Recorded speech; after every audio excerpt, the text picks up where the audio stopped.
하나님은 지금 어디 계실까요? 보통 하나님을 무소부재하신 하나님이라고 우리는 이야기를 합니다.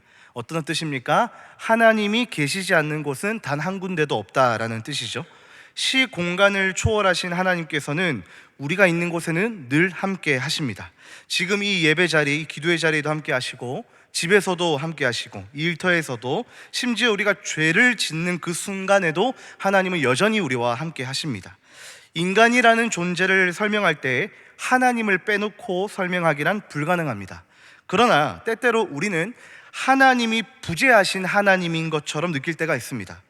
눈에 보이지 않는 하나님은 당연한 것이고, 내 마음속을 자세히 들여다봐도 하나님은 계시지 않는 것만 같은 그럴 때가 종종 있다라는 거예요. 이전에 예배 드릴 때는 하나님이 기쁨을 주셔서 눈물도 있고 감격도 있었는데, 어느 순간 하나님을 예배하는 것이 무감각해질 때, 매너리즘에 빠질 때가 있다라는 것입니다. 이스라엘 백성들도 하나님의 살아계심을 실제로 경험했죠. 실제로 경험했습니다. 그러나 반복해서 하나님의 부재를 느끼고 거기에 불평, 불만을 하는 것을 볼 수 있습니다. 그렇다면 우리는 말할 것도 없겠죠. 오늘 이스라엘 자손의 모습이 바로 그렇습니다. 하나님이 40여 년 동안, 그 넘는 세월 동안 나타나시지 않고 돌아보시지 않으니까 이들은 하나님을 잊어버렸습니다. 고된 노동이 이들에게 주어진 이유로 하나님과 이스라엘 자손들의 교제는 끊어진 것만 같습니다. 그러나 이제 오늘 읽은 본문에 드디어 이제 그 숨어 계신 하나님이 아니라, 무대 뒤에 감추어지신 하나님이 아니라 이제 하나님이 무대 위로 등장하시는 것을 우리는 볼 수 있습니다. 오늘 23절을 읽었는데요, 제가 다시 한번 23절 읽어보도록 하겠습니다. 여러 해 후에 애굽 왕은 죽었고 이스라엘 자손은 고된 노동으로 말미암아 탄식하며 부르짖으니 그 고된 노동으로 말미암아 부르짖는 소리가 하나님께 상달된지라.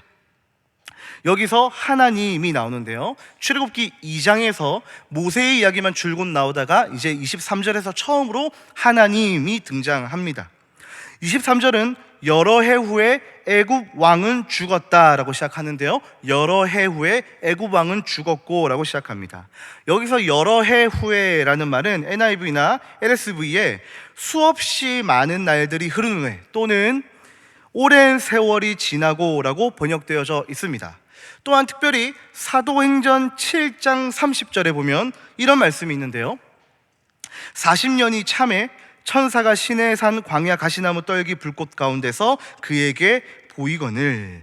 지금 40년이 참에라는 말로 모세의 40년 세월을 지금 묘사하고 있는 것입니다.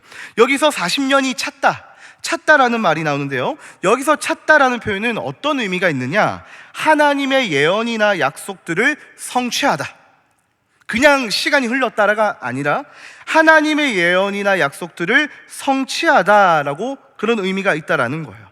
그렇다면 오늘 출애굽기 2장 23절에 여러 해 후에와 사도행전 7장 30절에 이 찼다, 40년이 찼다라는 말을 이렇게 같이 포함하여서 결론을 내리면 어떤 의미가 있냐면, 40년의 세월을 지나서 진정한 역사의 주관자 되시는 하나님이 이제 움직이기 시작했다.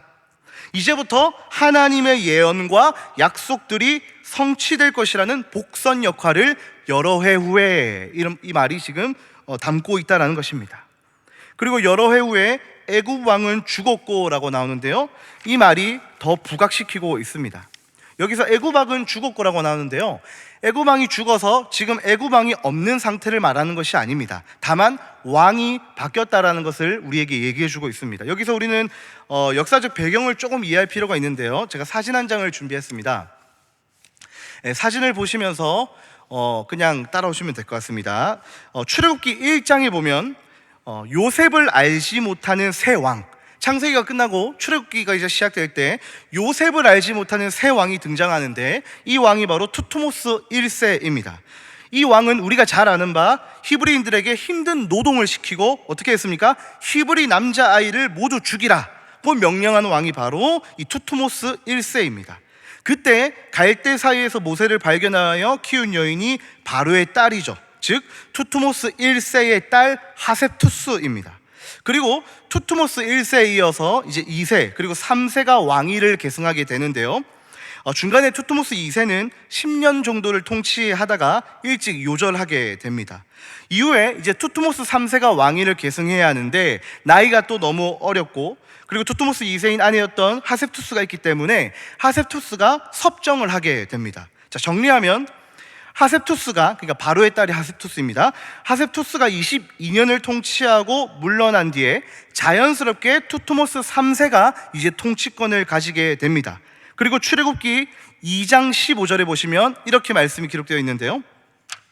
바로가 이 일을 듣고 모세를 죽이고자 하여 찾는지라 바로의 낯을 피하여 미디안 땅에 머물며 하루는 우물 곁에 앉았더라.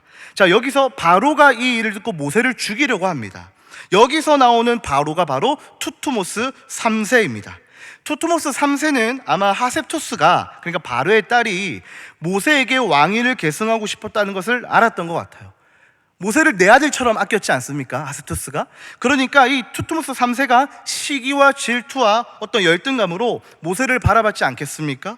모세는 왕자의 신분이었지만 투트모스 3세의 공격과 그를 죽이려고 하는 행위 때문에 도망칠 수밖에 없었다는 것이죠. 결국 출애굽기 1장과 2장에서 이스라엘 자손들을 괴롭게 하여 힘든 노동을 시키는 왕은 투트모스 1세와 투트모스 3세입니다. 그리고 오늘 우리가 읽은 여러 해 후에 애굽 왕이 죽었고 라고 시작되는데, 왕이 죽어서 없는 것이 아니라 이 말은 투트모스 3세도 이제 죽고 새로운 왕 아멘호텝 2세가 세워졌다라는 것을 뜻합니다. 네, 여기까지 하나도 모르셔도 됩니다. 하나도 모르셔도 되고, 왜 이야기를 하냐면 고대 이집트에는요, 새로운 왕이 등극하면 죄인들을 사면해주고 노예들에게 자유를 주는 관습이 있었다고 합니다. 그래서 람세스 4세의 주기를 기념하여 불러준 노래 중에 이런 가사가 있다라고 해요. 이집트의 기쁜 날이다. 도망자들이 마을로 돌아오고 숨어 지내던 자들이 모습을 드러내고 감옥에 갇힌 자들이 풀려나는 기쁜 날이다. 이런 막 노래를 부른다고 해요. 희망적인 거죠. 왕이 죽고 새 왕이 등극한 사건은 이스라엘 백성에게는 뭐예요? 신락 같은 희망인 것이죠. 희망입니다. 이제 고생 안 하고 자유할 수 있겠구나 라는 기대감이 있었을 거예요. 그러나 이들에게는 자유가 주어지지 않았습니다. 왜냐하면 이때는 이집트의 황금기였고, 또 새로운 왕은 야망을 가지고 막 건축에 힘을 쏟기 시작했죠. 막 세워나가는 거예요. 그러면 어떻게 됩니까? 노동력이 더욱이 더 필요하겠죠. 아무리 사람이 많아도 일손은 부족한 것입니다. 이스라엘 백성들에겐 희망 고문인 것이죠. 자유를 누릴 수 있다라고 생각했는데 막 노래를 불러야 되는데 더 큰 시련이 닥치고 만 것입니다. 마치 이런 거예요. 학교에서 3시간 수업, 연강 수업이 있는데 대학교에서 교수님이 오늘 빨리 마치겠습니다. 3시간 다 안 채울게요 라고 했는데 3시간을 넘겨버렸어요. 그러면 더 극대화되죠. 그 짜증이.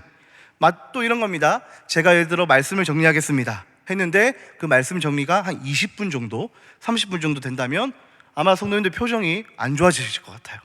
희망 고문인 거죠. 미리 말 안 했는데 미리 뭔가 말을 해주고 오늘 빨리 마치겠다, 좋겠다 했는데 더 심하게 하는 것, 그것이 희망 고문입니다. 지금 이스라엘 자손이 바로 이렇다라는 거예요. 더욱더 고통스러운 상태에 있는 것입니다. 이런 고통에 빠져있는 이스라엘 자손들은 어떻게 하고 있습니까? 이들은 신음하고 있습니다.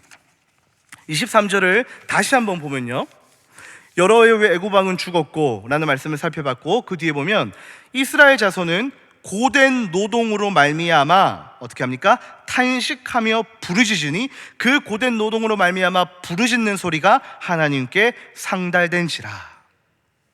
이 구절을 원어로 보면요, 이 4가지 동사가 있습니다. 뭐냐면 탄식하고, 울부짖고, 부르짖고, 고통스러운 소리를 냈다. 이런 4가지 동사가 있습니다. 다 힘든 거죠. 아까 말했던 것처럼 이집트의 기쁜 날이다, 감옥에 갇힌 자들이 풀려나는 기쁜 날이다, 즐겁게 노래를 불러야 하는데 울며 소리치고 있는 것입니다. 기대가 다 사라져버린 것이죠. 그렇다면 이들이 탄식하고 울부짖고 고통의 소리를 내는 이유는 무엇입니까? 절규하는 이유가 무엇입니까? 바로 23절에 2번이나, 그 한 구절에 2번이나 반복되어 쓰여진 내용입니다. 무엇입니까? 고된 노동으로 말미암아. 고된 노동으로 말미암아. 이들에게 고된 노동은 하루 이틀 주어진 게 아니었습니다. 40년을 넘도록 노예로 살았어요.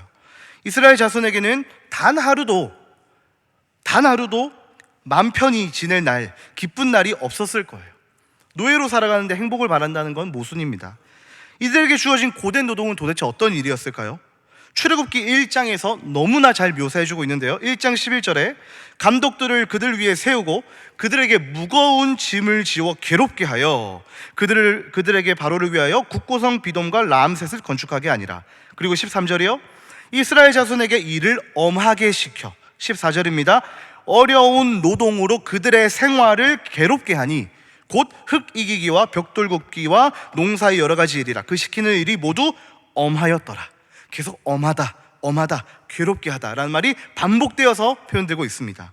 이 말씀을 정리하면요, 좀 쉽게 정리하면 성인 남자가 하기에 버거운 일이라는 거예요. 성인 남자가 하기에 버티기 힘든 일임을 말해주고 있습니다. 정말 죽을 것 같이 너무 힘든데, 정말 힘이 없는데도 어떻게 합니까? 이 사람들이 계속 일을 시키는 거예요. 쉬지 못하도록. 정말 죽을 것 같아서 뭐 헥헥거리고 있는데 쉬지 못하게 계속 일을 시키고 있는 거예요. 너무 힘든 거죠. 정말 죽을 것 같은 거죠. 그 고된 노동이라는 거예요. 군대 얘기해서 죄송합니다만, 유격을 이제 가게 되면 유격 훈련을 받습니다. 저는 군번이 좀 이상해가지고 아무튼 유격을 2번 받았는데, 그 말년에 이제 유격을 갔을 때 조금 이제 말년이다 보니까 조금 쉽게 갔으면 좋겠다라는 그런 혼자서 그런 기대가 있었습니다. 그런데 갔는데 너무 힘든 거예요. 첫날부터 너무 힘들고 군 그거를 강화해야 된다 이래가지고 막 지침이 떨어져가지고 너무 강하게 하는 거예요. 유격 훈련 하는데 너무 제가 힘이 들어가지고 못 하겠는 거예요. 그래서 그 조교가 있는데도 그런 말 잘 안 하는데 못하겠습니다 장관님, 제가 이렇게 했어요. 그러니까 저는 쉬라고 할 줄 알았는데 어떻게 합니까? 보통 군대 가면 옆에 앉아서 또 뭘 쪼그려뜨기를 하다라든지 절대 쉬지 않게 하고 걔가 자꾸 뭐를 돌리는 거죠. 그래 너 힘들어? 그럼 그거 하지 말고 다른 힘든 거 해. 이렇게 하는 거죠. 마치 이 고된 노동이 그렇다라는 거예요. 쉬고 싶은데 도저히 못하겠는데 계속 시키는 거예요. 그 고된 노동으로 말미암아 지금 탄식하며 울부짖고 있는 것입니다. 이스라엘 자손들은 40년이 넘도록 고된 노동에 많이 지쳐 있어요. 세월이 많이 흐른 데는 좀 괜찮아져야 하는데 지금 더 심해졌습니다. 그래서 참다 못해 소리치고 있는 것입니다. 아마도 이스라엘 자손들의 이 부르짖음, 이 탄식에는 하나님 제발 도와주십시오 라는 그 요청뿐만 아니라 하나님을 향한 원망의 소리도 아마 같이 있었을 거예요. 하나님 도대체 뭐 하십니까? 하나님 저희 지금 너무 힘든데 왜 도와주시지 않습니까? 라는 그런 원망 섞인 소리가 있지 않았겠습니까? 우리도 이와 같을 때가 있는 것 같습니다. 우리에게 있어서 고된 노동은 무엇일까요? 육체적으로 힘들어야만 고된 노동일까요? 아니죠. 우리가 정신적으로 힘든 게 더 고된 노동이라고도 할 수 있습니다. 그뿐만 아니라 내 삶에 이 손톱만큼만 작은 문제라도 너무 작게 보이지만 내가 느끼기에는 엄청난 고된 노동이 될 수 있다라는 거예요. 누군가가 에이 그게 뭐가 힘들어, 내가 힘든 거에 비하면 너 아무것도 아니야 라고 할 수 있지만 적어도 나에게는 감당하기 어려운 고통일 수 있다는 것입니다. 그래서 우리는 함부로 너 힘든 거 아니야, 너 그 정도면 힘든 거 아니야 라고 이런 말을 하면 안 되는 거예요. 왜냐하면 고통과 그 노동의 정도는 절대적인 것이기 때문에 그렇습니다. 결코 상대적인 게 아니라는 거예요. 고통이라는 시간에 멈춰서 헤어나오지를 못하고 있는 이 이스라엘 자손들, 우리는 문제를 제기할 수 있습니다.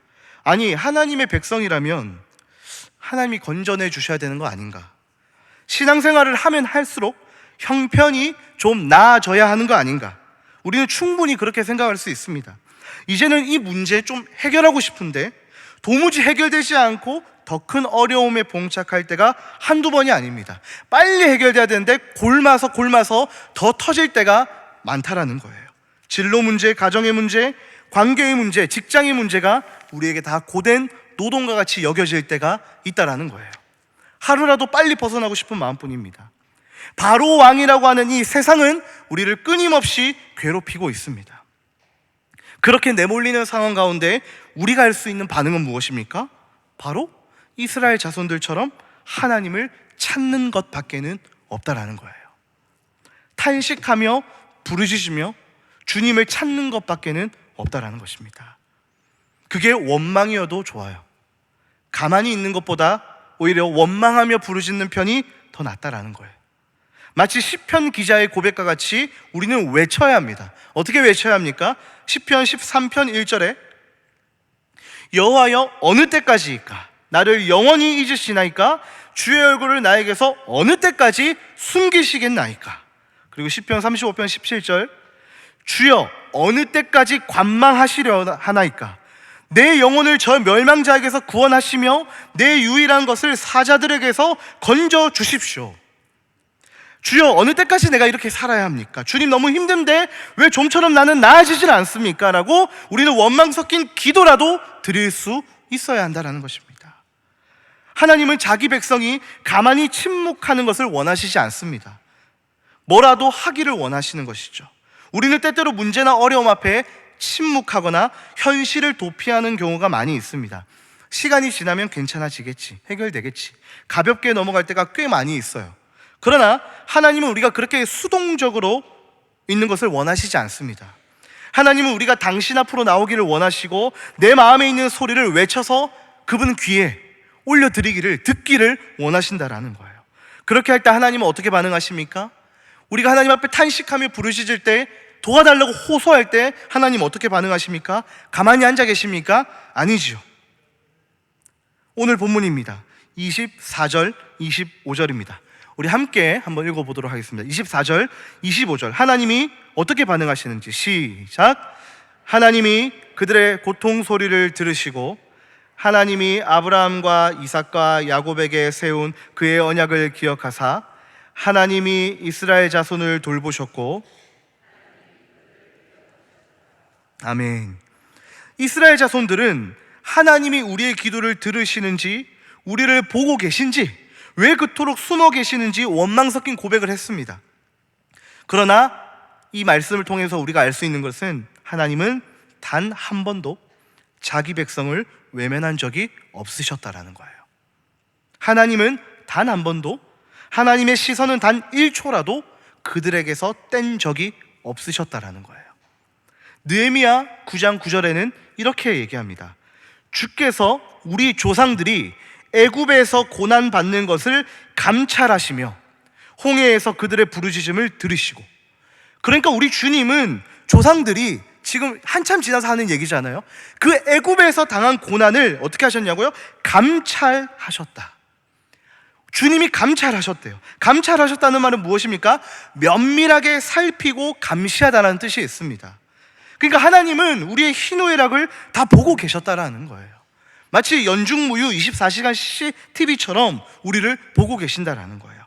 물론 무섭고 때로는 두렵게 느껴질 수도 있지만 한편으로는 우리를 한시도 떠나지 않는다는 것이 우리에게 얼마나 큰 위로가 되는지 모르겠습니다.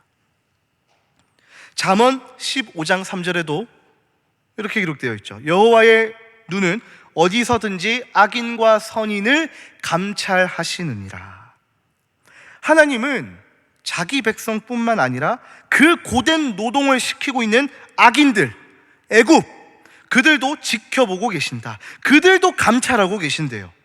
하나님이 악인과 선인 그 둘을 다 감찰하신다는 것은 하나님이 직접 악인과 선인을 뭐 한다는 말씀이시죠? 심판하겠다라는 말씀이시죠. 하나님이 책임지시겠다라는 말이에요. 그렇기 때문에 우리의 직면한 문제는 나의 관할이 아니라 하나님께 맡겨야 할 일인 것입니다. 하나님께 맡기는 게 무엇입니까? 오늘 이스라엘 자손처럼 하나님을 찾고 그분께 부르짖는 것입니다.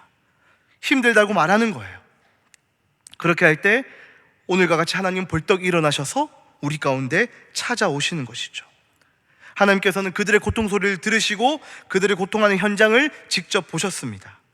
하나님이 백성의 부르짖음에 응답하셨어요. 그런데 하나님이 이 응답하시는 과정 가운데 가장 크게 마음에 와닿았던 이 이스라엘 백성들의 부르짖음에 있어서 이 하나님의 뜻을 돌이키게 하는 데 있어서 가장 크게 작용한 것이 있는데 그것은 바로 언약입니다. 언약.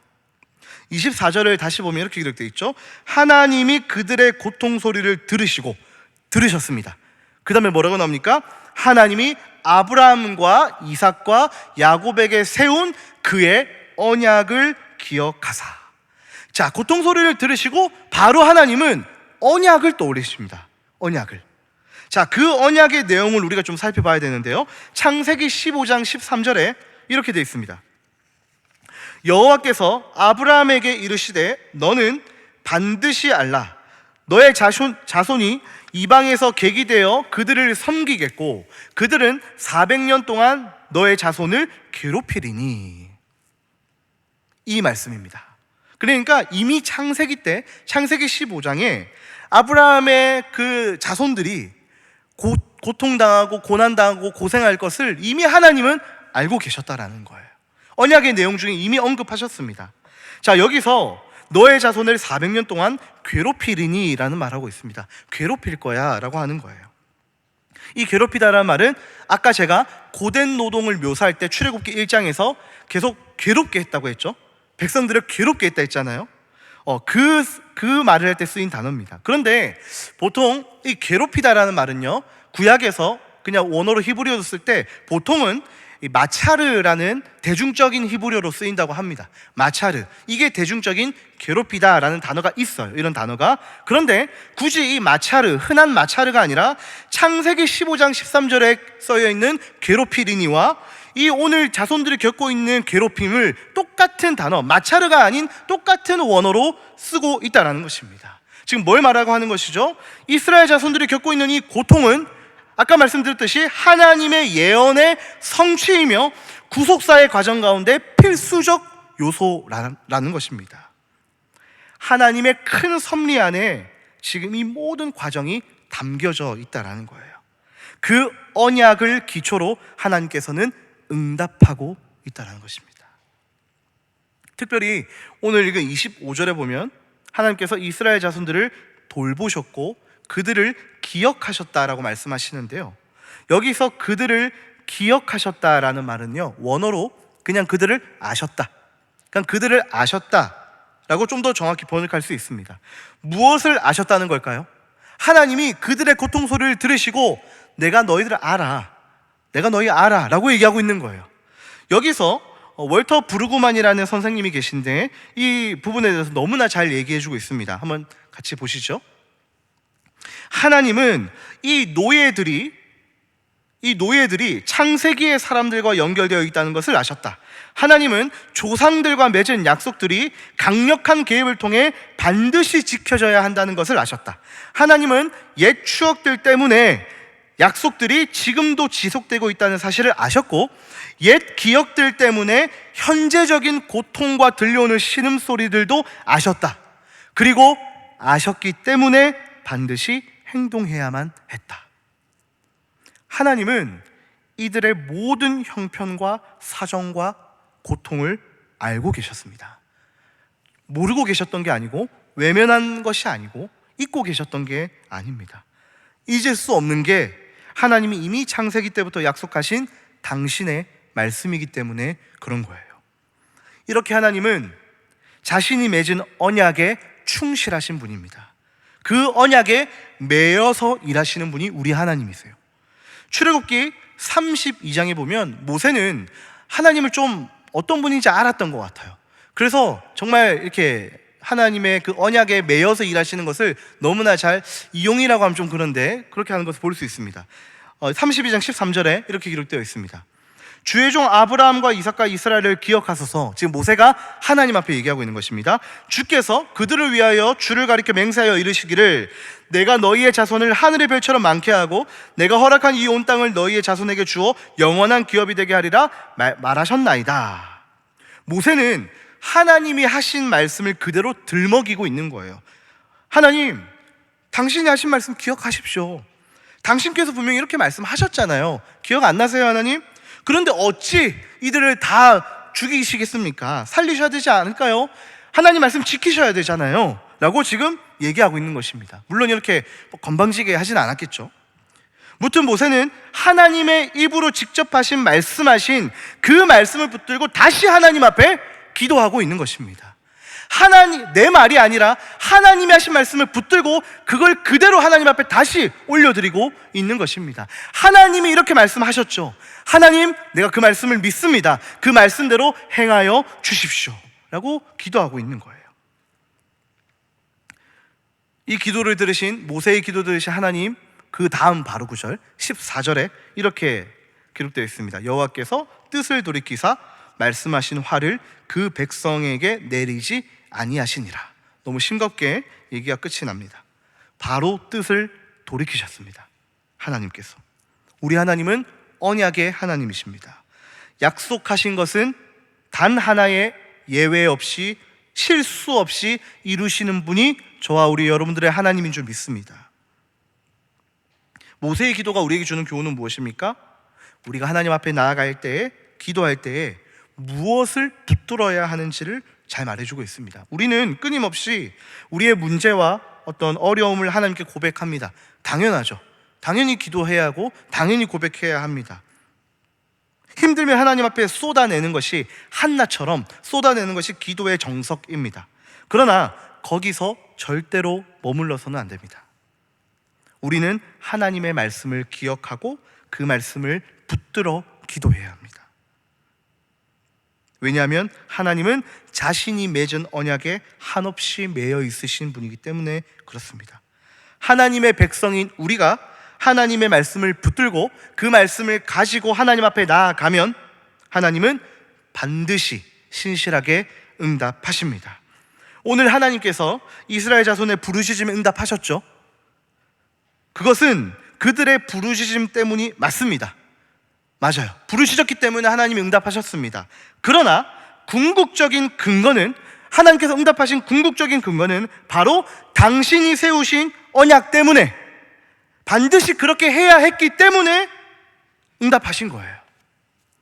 하나님은 우리가 경건 생활을 열심히 하고 하나님 앞에서 예배를 잘 드리는 모습 때문이 아니라 하나님이 세우신 언약은 반드시 실행되어야 하기 때문에 우리를 사랑하시고 은혜를 베푸시는 것입니다. 우리가 이 순서가 절대 바뀌어서는 안 돼요. 내가 예배를 잘 드리고 빠지지 않고 기도를 더 많이 하고 큐티를 하고 그렇게 해서 하나님 나를 더 사랑하시지, 아니요. 우리가 그렇게 하든 안 하든 하면 좋겠지만요, 하든 안 하든 하나님은 어떤 분이세요? 자신의 언약에 매여서 우리를 한없이 사랑하시고 늘 우리 편이 되어주시고 우리에게 은혜를 주시는 분이 우리 하나님이라는 겁니다. 그렇기에 우리는 하나님 앞에서 솔직해야 하며 정직해야 합니다. 힘들면 힘들다고 하면 되고, 내 상태가 말이 아니면 말이 아니라고 하나님 앞에 말씀드리면 되는 거예요. 이것이 바로 우리가 하나님 앞에 살 수 있는 최선의 모습입니다. 그리고 나서 어떻습니까? 하나님은 이미 우리의 형편을 아시고 자녀인 우리가 그렇게 고백하기만을 기다리시는 분인 것을 우리는 알게 되는 것이죠. 그러니까 최선을 다하되 우리는 하나님이 내 최선에 관계없이 여전히 우리를 사랑하시는 분이라는 것을 우리는 기억해야 한다는 것입니다. 말씀을 정리하겠습니다. 하나님은 지금도 우리를 감찰하고 계십니다. 면밀히 살펴보고 계시고 이렇게 바라보고 계십니다. 우리의 시선이 하나님 외에 우리가 아무 때나 쳐다보든지 간에, 우리의 시선이 다른 데 머물든지 간에 하나님은 여전히 우리만 주목하고 계십니다. 얼마 전에 저희 그 첫째 딸이 어린이집에 들어가서 처음 하는 그 발표회 같은 게 있죠. 처음 들어가서 발표회 같은 걸 하나 봐요. 그래서 그 저희 첫 딸의 그 차례만 잠시 이렇게 보고 왔습니다. 근데 진 풍경이 뭐냐면 다 핸드폰을 꺼내서 이제 찍는 거죠. 근데 다 누굴 찍습니까? 자기 자식만 찍습니다. 그죠? 자기 딸, 자기 손주, 자기 아들만 찍으면 돼요. 다 필요 없습니다. 그냥 딱 찍고 확대해서 이렇게 해가지고 내 아들, 내 딸, 내 손주, 손녀만 나오면 돼요. 옆에 표정이 어떤지가 상관없어요. 내 눈에는 누구만 들어옵니까? 내 아들, 내 딸만 들어오는 거예요. 하나님은 그렇게 우리를 보고 계십니다. 우리의 시선이 혼란스러울 때라도 하나님은 여전히 우리를 지켜보고 계십니다. 사랑하는 동역자 여러분, 고된 노동으로 말미암아 많이 지쳐 있습니까? 이제 12월인데 앞이 어두캄캄한 그런 힘겨운 하루를 살아가고 있는 분도 분명히 계시리라 생각이 듭니다. 이 세상은 우리를 가만히 내버려 두지 않습니다. 우리의 삶의 기준을 흔들어 버리고 삶의 목적을 자꾸만 희석시키고 희미하게 만들어요. 이리저리 치이고 넘어지는 게 우리의 일상이 될 수도 있습니다. 그러나 하나님은 여전히 그 순간에도 우리를 지켜보고 계십니다. 방관하지 않으세요. 혹여나 우리가 하나님의 개입하심, 그래도 하나님 살아계시지 않는 것 같은데요 라고 그런 순간에도 그게 느껴지지 않더라도 그것은 지극히 우리의 연약한 생각에 갇혀 있다라는 사실, 우리의 연약함을 인정해야 할 필요가 있는 것이죠.